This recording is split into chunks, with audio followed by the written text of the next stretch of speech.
Hello दोस्तों, मैं doctor Dharmesh Pandey Ayurveda संग्रह यूट्यूब चैनल पे आप सबका स्वागत करता हूं।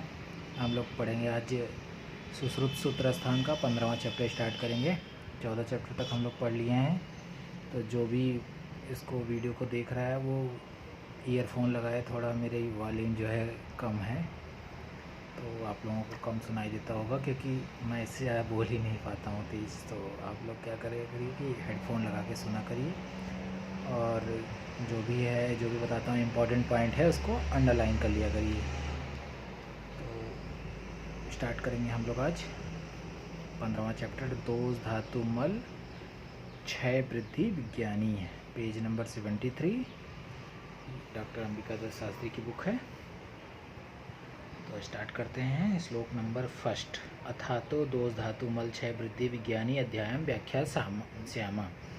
यहाँ पर दोष धातु मल इनकी क्षय वृद्धि के विशिष्ट ज्ञान कराने वाले अध्याय का व्याख्या करेंगे। भगवान धन्वंतरी ने सुश्रुत से कहा। श्लोक नंबर 3 है, दोष धातु मल मूलम ही शरीरम तस्माद तेषाम लक्षणम उच्यमानम अनुपधार्य। कह रहे हैं कि दोष धातु मल ही शरीर के मूल कारण है, अतः इनके लक्षण कहता हूँ, तुम सुनो। दोष धातु मलामूलम ही शरीरम कहा है आचार्य सुश्रुत ने। सूत्र स्थान 15वां चैप्टर का तीसरा श्लोक है। लेकिन अष्टांग हृदय ने यही बताया है कि दोष धातु मलामूलम सदा देहस्य ही शरीरम की जगह उन्होंने बताया सदा देहस्य, अष्टांग हृदय ने। और अष्टांग संग्रह ने बताया ही देहस्य, उन्होंने सदा नहीं बताया, उन्होंने बताया ही देहस्य, शरीर की जगह देहस्य बताया अष्टांग संग्रह ने। तो ये इंपॉर्टेंट हो गया। और नीचे लिख सकते हैं कि अष्टांग हृदय ने बताया सदा देहस्य, दोष धातु मला मूलम शरीर ही सदा देहस्य बताया अष्टांग संग्रह ने, और अष्टांग हृदय ने बताया ही देहस्य। नेक्स्ट पेज पे 74 पेज पे श्लोक नंबर 4 लिखा है, तत्र प्रस्पंदन उद्वहन पूर्ण विवेचन विवेक धारण लक्षणों। कह रहे हैं 5 प्रकार के वात के प्रकार बताए गए हैं, विभक्त होकर शरीर का धारण करता है। क्या क्या करता है? प्रस्पंदन उद्वहन पूरण विवेचन धारण, ये 5 कार्य बताए हैं। फिर विमर्श देख लिए, वात के 5 भेद बताए हैं, प्राण उदान, व्यान उदान, प्राण समान और पान, ये 5 भेद बताए हैं। स्पंदन का मतलब होता है शरीर का चलना, व्यान कर्म जैसे। उद्वहन का अर्थ होता है श्वास प्रश्वास भाषण आदि ज्ञानेंद्रियों का धारण, उदान कर्म होता है। पूरक उदाहरण की आहार से भरना प्राणवायु कर्म होता है। और विवेक क्या करते हैं? रस मूत्र मलों का विभक्त करना, समान वायु कर्म है। और धारण जो है वीर्य मल मूत्र आदि का अवेगावस्था में धारण तथा वेगावस्था में उत्सर्ग करना अपान वायु का कार्य है। तो इस सबके जो भी हमारे ये 5 कार्य बताए हैं वात के, उसके लक्षण बता दिए किस में आता है। ये प्रस्पंदन में व्यान कर्म आता है, उद्वहन में उदान कर्म आता है, विवेक में समान कर्म आता है, समान वायु कर्म आता है, और धारण में अपान वायु का कर्म आता है। तो ये आपको बता दिया गया है। फिर श्लोक नंबर हम देखेंगे 5 लिखा है, राग उत्पत्ति तेजो मेधा उष्म उत्पत्ति पंचधाम प्रयुक्तम अग्निकर्मणा अनुग्रह करोति। राग भक्ति तेज मेधा उष्मा को करने वाला पित्त 5 प्रकार से विभक्त होकर अग्नि का कार्य करने के शरीर का अनुग्रह करता है। श्लोक नंबर 6 देखेंगे, संधि संश्लेषण स्नेहन रोपण पूरण बल स्थैर्य कृच्छ श्लेष्मा पंचधा प्रयुक्त उदक कर्मणा अनुग्रह करोति। करा संधियों में संश्लेषण, शरीर में तथा भोज्य पदार्थों में स्नेहन, व्रण आदि का रोपण, और अक्षी या शरीर का पूर्ण बल और स्थिरता का करने का श्लेष्म 5 प्रकार से विभक्त होता है। जल की तरह शरीर का अनुग्रह करता है। संधि संश्लेषण श्लेष्मा को श्लेष्मक कफ कहा गया है, और स्नेह कारक कफ को क्लेदक कहा गया है। शेष को रोपक तथा तर्पक और अवलंबक कहते हैं। तो ये कफ के भेद भी बता दिए हैं यहाँ पे विमर्श में। श्लोक नंबर इम्पॉर्टेंट है 7, सबसे इम्पॉर्टेंट है। लिखा है कि रस तुष्टि पीड़नम रक्त पुष्टि च करोति, रक्तवर्ण प्रसादम मांस पुष्टि जीवतीय, मांसम शरीर पुष्टि मेदश्च मेद, स्नेह स्वेदो दृढ़त्व, पुष्टि अस्थना च अस्थिनी देहधारणम, मज्जा पुष्टि च मज्जा प्रीति स्नेह बल शुक्र पुष्टि, पूर्ण अस्थना च करोति शुक्रम धैर्यम चौनम प्रीति देहबलम हर्षम विजाथम च। कह रहा आहार प्रसादक जन रस जो है शरीर को प्रसन्न तथा तर्पित करता है एवं रक्त को पुष्ट करता है। रक्त शरीर के व्रण का प्रसादन, मांस धातु का पोषण और जीवादान करता है। तो रक्त का कार्य बताया है कि रक्त शरीर के व्रण का प्रसादन करता है, मांस धातु का पोषण करता है और जीवादान करता है। मांस क्या करता है? शरीर और मेदो धातु की पुष्टि करता है। मेद क्या करता है? शरीर में स्नेहन, स्वेद और दृढ़ता उत्पन्न करता है। मेद क्या करता है? शरीर में स्नेहन, स्वेद और दृढ़ता उत्पन्न करता है। अस्थि क्या करती है? पोषक करती है। अस्थियां देह का धारण करती हैं और तथा मज्जा की पुष्टि करती है। मज्जा शरीर में प्रसन्नता, स्निग्धता, बल, क्षय, बल, शुक्र की पुष्टि और अस्थियों का पूर्ण करती है। और शुक्र क्या करता है? शरीर में धीरता लाता है, वीर च्युति लाता है, प्रसन्नता लाता है, बल और प्रहर्ष और गर्भोत्पत्ति में बीज का कार्य करता है। तो ये बहुत इंपॉर्टेंट श्लोक है। इसमें क्या क्या किसका कार्य है, कौन सी धातुओं का क्या कार्य बताया है आचार्य सुश्रुत ने। फिर नेक्स्ट श्लोक है 8 नंबर श्लोक में लिखा है पुरीस उपस्तंभ वाय अग्नि धारणं च बस्ति पूर्णम विक्लेदम क्लीनमूत्रम स्वेद क्लेद त्वक सौकार्यम सौकुमार्य कृत। कह रहा है कि पुरुष जो है शरीर का उपस्तंभ होता है, अवष्टंभन करता है, वायु तथा अग्नि का धारण करता है। वायु अग्नि का धारण कौन करता है? पुरुष।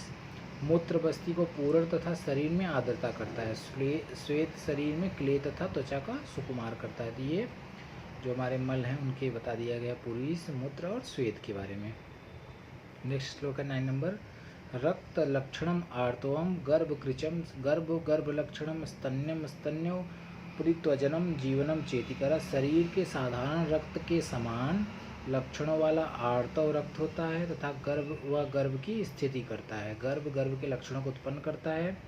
स्तनों में होने वाला दुग्ध स्तनों की पुष्टता करता है और बालकों के लिए जीवन देता है।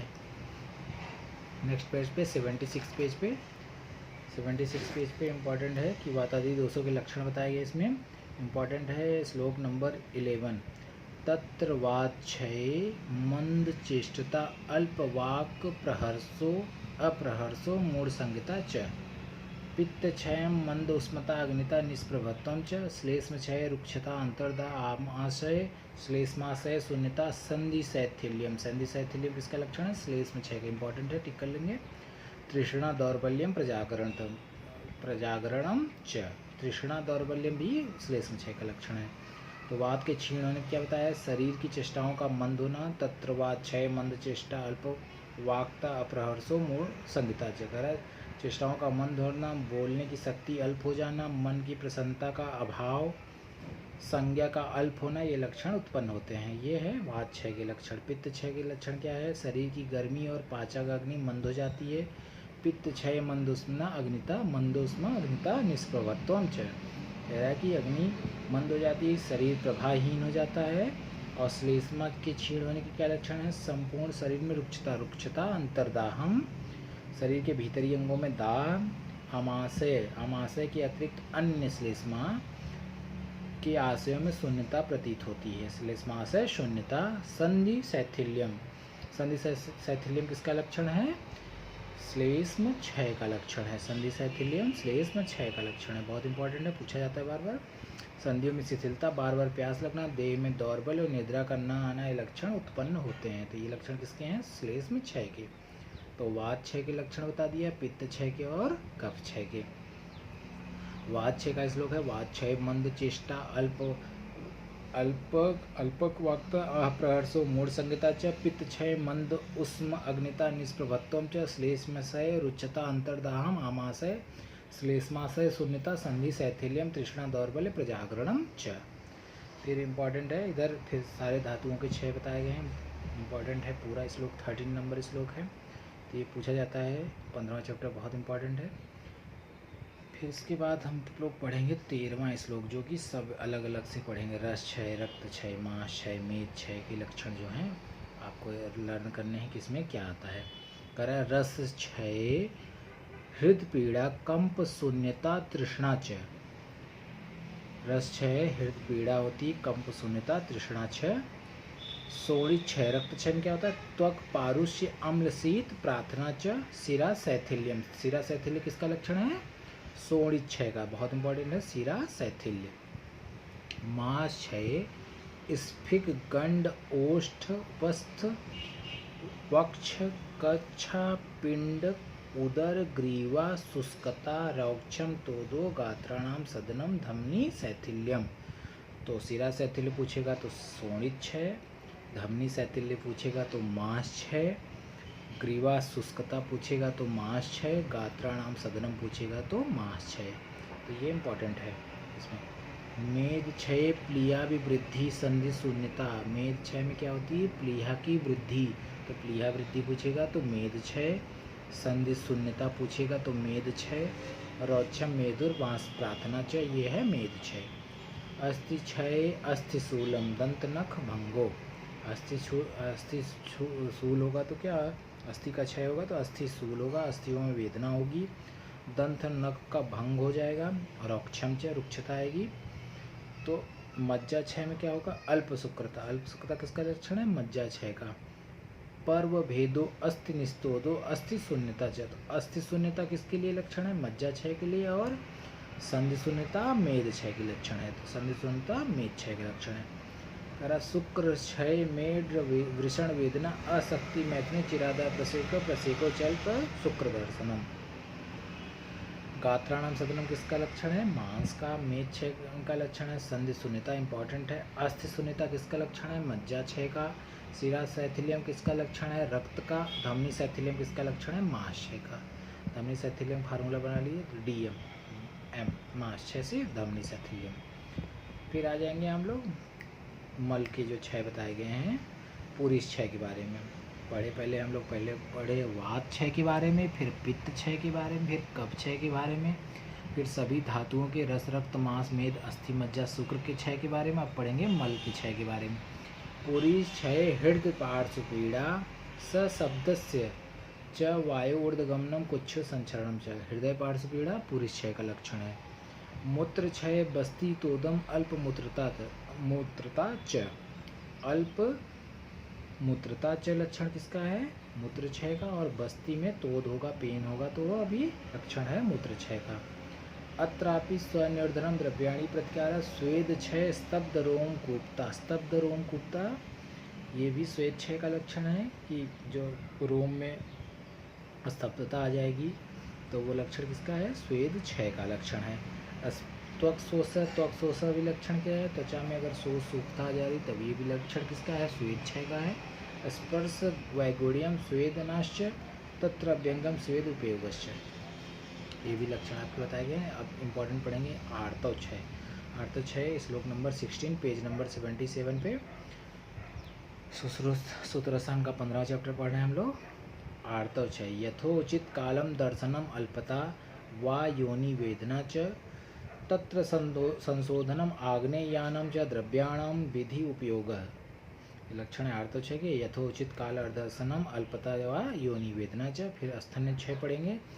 स्तन्यो अम्लानता स्तन्यो संभो अल्पता वा तत्र श्लेष्म वर्धन द्रव्य उपयोगो गर्भक्षय गर्भ स्पंदन उन्नत कुच्छिता च तत्र प्राप्त बस्ती कालया छेद बस्ती प्रयोगो मेद्य अनुपयोगो श्चेति। अगर स्त्री के आर्तव के छीड़ होने पर उचित समय में रजस्राव नहीं होता है या अल्प मात्रा में रज का निकलना या योनि में वेदना के लक्षण उत्पन्न होते हैं, ये आर्तव क्षय के लक्षण है। फिर पढ़ा आर्तव क्षय में विरेचन और उत्तर बस्ती संशोधन तथा तिल उड़द सूरा आदि आग्नेय द्रव्यों का यथाविधि प्रयोग करना चाहिए। दुग्ध के क्षय होने पर स्तनों में ढीलापन झुर्रियों का पड़ना दुग्ध का अभाव अल्पाना ये आदि लक्षण मिलते हैं। स्तन क्षय रोगों में कफवर्धक द्रव्यों जैसे अष्टवर्ग बिदारी वर्ग वाराकंद और सतावर का प्रयोग करना चाहिए। गर्भ के छीड़ होने पर गर्भ के स्पंदन का अभाव होता है, माता की कुच्ची का आभार नहीं होना आदि लक्षण उत्पन्न होते हैं। ऐसी स्थिति में गर्भ का 8वां मास शुरू हो जाए तो क्षीर बस्ती का प्रयोग और मेद्य अन्न का सेवन करना चाहिए। ये इम्पोर्टेंट हो गया। अब पढ़ेंगे हम लोग वृद्धि के लक्षण। सबके क्षय हो गए, अब सबकी वृद्धि के लक्षण। वात वृद्धि के लक्षण पहले पढ़ेंगे। वाक पारुष्यम कार्स्यम गात स्फुरण उष्ण कामिता। तो लक्षण आएगा गात स्फुरण उष्णकामिता किसका लक्षण है? वात वृद्धि का। निद्रा नाशो किसका लक्षण है? वात वृद्धि का। अल्प बलत्वम गाढ़ वर्चस्वम च, गाढ़ वर्चस्वम विष्ठा में गाढ़ापन हो, ये लक्षण किसका है? वात वृद्धि का। फिर पित्त वृद्धि का लक्षण बताए, पित्त वृद्धि पित्त अभासिता संताप, संताप शीत कामित्वम अल्प निद्रता, शीत कामित्वम अल्प निद्रता, शीत कामित्वम अल्प निद्रता किसका लक्षण है? पित्त वृद्धि का। मूर्छा बलहानि इंद्रिय दौर्बल्यम पीत विड़मूत्रम नेत्रत्वम च, ये सब लक्षण है पित्त वृद्धि का। फिर नेक्स्ट है श्लेष्म वृद्धि। श्लेष्म वृद्धि में क्या लक्षण है?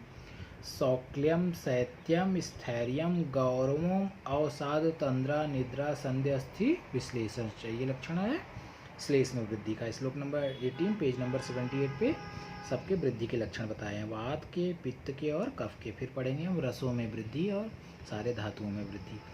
तो रस धातु में वृद्धि बताया, रसो अति वृद्धि हृदय क्लेद प्रसेकम च उपादित करा है कि अगर रस की वृद्धि होगी तो हृदय में क्लेद उत्पन्न होगा।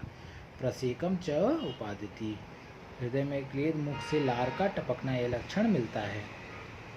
अगर रक्त का वृद्धि हो जाए तो रक्त में रक्त अंग अंशिता सिरा पूर्णतम च, सिरा पूर्णतम लक्षण है रक्त की वृद्धि का। रक्त की वृद्धि का लक्षण है सिरा पूर्णत्वम। मांस की वृद्धि के लक्षण है स्फिग गंडो ओष्ठ उपस्थ बाहु जंघासु वृद्धि गुरु गात्रता च, स्फिग गंड ओष्ठ उपस्थ बाहु जंघा में वृद्धि और गुरुता आ जाती है, ये है लक्षण है मांस के वृद्धि का। फिर मेद में आ जाता है स्निग्ध अंग उदर पार्श्व वृद्धि का स्वास्थदीनाम दौर्गंध्यम च, मेद के लक्षण है का स्वास्थदीनाम दौर्गंध्यम च। इंपॉर्टेंट क्वेश्चन आता है इससे। अस्त्य अध्य स्थिदन्य अधिदंतश्च मज्जा सर्वांग नेत्र गौरवम, सर्वांग नेत्र गौरवम मज्जा का लक्षण है। शुक्र में शुक्र अस्मरी और अति प्रादुर्भाव च लक्षण भी उत्पन्न होता है। कह रहा है कि रस की अधिक वृद्धि पर हृदय में क्लेद होगा, मुख से लार का टपकना प्रसेक होगा, अति वृद्धि रक्त में शरीर के अंग तथा नेत्रों में लालिमा और सिराओं में रक्त की अधिक पूर्ति होगी।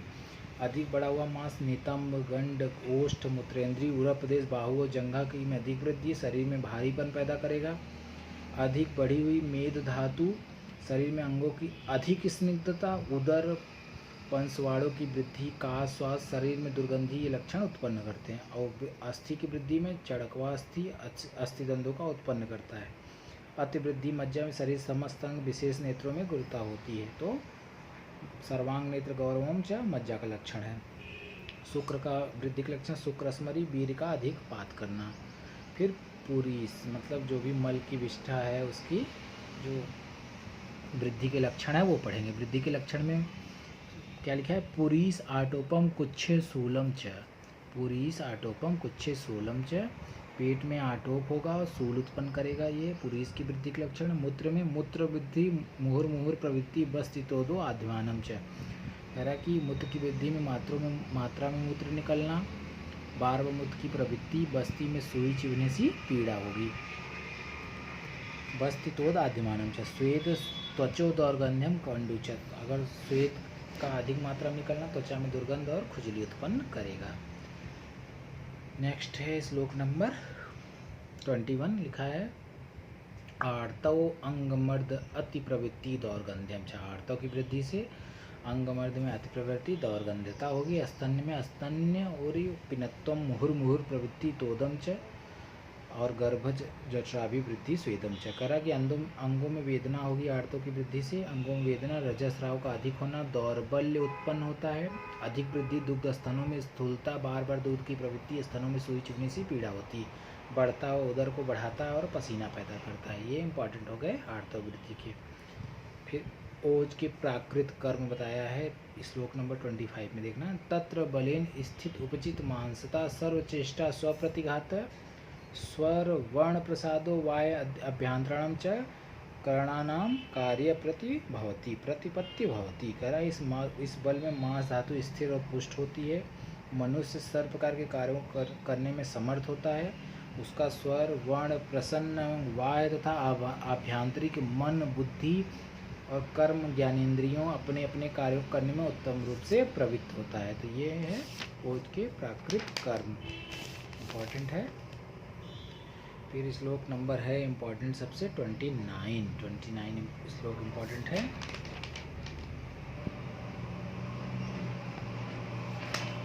इसमें ओज के 6 के जो लक्षण बताए हैं तीनों के, इसके किसी विसंस के, व्यापक के और 6 के लक्षण बताए हैं कि तस्य विसंसरो व्यापतम 6 इति लिंग्यानि व्यापन्यस्य भवन्ति संधि विश्लेषणो गात्राणाम सदनम दोषानम क्रिया असनिरोधस्य विसंसरे। विसंस का क्या है परिभाषा?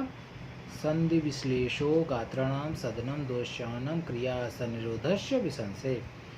अस्तब्ध गुरुगात्रता वाद सोफो वर्ण भेदो ग्लानि निद्रा तंद्रा च व्यापन्ने। व्यापन का लक्षण है क्या क्या है? स्तब्ध गुरुगात्रता वाद सोफो वर्ण भेदो ग्लानि तंद्रा निद्रा च व्यापन्ने।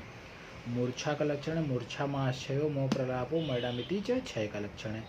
तो ओज का विसंस हो गया, व्यापन हो गया और 6 हो गया। ये लक्षण बताया गया है ओज के लिए। एक बल 6 के लक्षण है, बहुत इंपॉर्टेंट, श्लोक नंबर 32। बल 6 का लक्षण है पेज नंबर 81 पे, श्लोक नंबर 32 पहला श्लोक है ऊपर से। मूर्छा माश्चयो मोह प्रलापो अज्ञानमेव च। प्रलापो अज्ञानमेव च किसका लक्षण है? बल 6 का, इंपॉर्टेंट है। प्रलापो अज्ञानमेव च पूर्व मुक्तानि च लिंगानि मरणम च बल 6। बल 6 के लक्षण है मूर्छा माश्चय मोह प्रलाप अज्ञान और पूर्वोक्त लक्षण मरण। ये बल 6 के लक्षण बताए गए हैं। ये इम्पोर्टेंट हो गया। और आ जाइए नेक्स्ट पेज पे, 83 पेज पे आ जाइए। 83 पेज पे लिखा है श्लोक नंबर 44, लास्ट में लिखा है दोष धातु मलानाम तु परिमाणम न विद्यते। कह रहा है कि मनुष्य के शरीर की हर बातों में भिन्नता होने से, अस्थायी होने से वातादि दोष, रसादि दोष और बेड़ मूत्रादि मलों का निश्चित परिमाण नहीं हो सकता। निश्चित रूप से परिमाण नहीं हो सकता। ये इंपॉर्टेंट श्लोक है। फिर श्लोक नंबर 48 पेज नंबर 84 पे लिखा है सम दोष समांग निश्चय सम धातु मल क्रिया प्रसन्नात्मना स्वस्थिति विदेते। ये रेफरेंस पूछा जाता है कहाँ से आया स्वस्थ की परिभाषा? सम दोष समांग निश्चय सम धातु मल क्रिया प्रसन्नात्मेंद्रिय मना स्वस्थिति विदिते। सूत्र स्थान 15 चैप्टर का 48 श्लोक है। यहाँ पे ये चैप्टर समाप्त होता है। 15वां चैप्टर बड़ा चैप्टर था, अच्छा चैप्टर है, बहुत इंपॉर्टेंट है, इसको पूरा लर्न करना है अच्छे से। धन्यवाद आप सबका। चैनल को सब्सक्राइब कर लीजिए और बेल आइकॉन दबा लीजिए।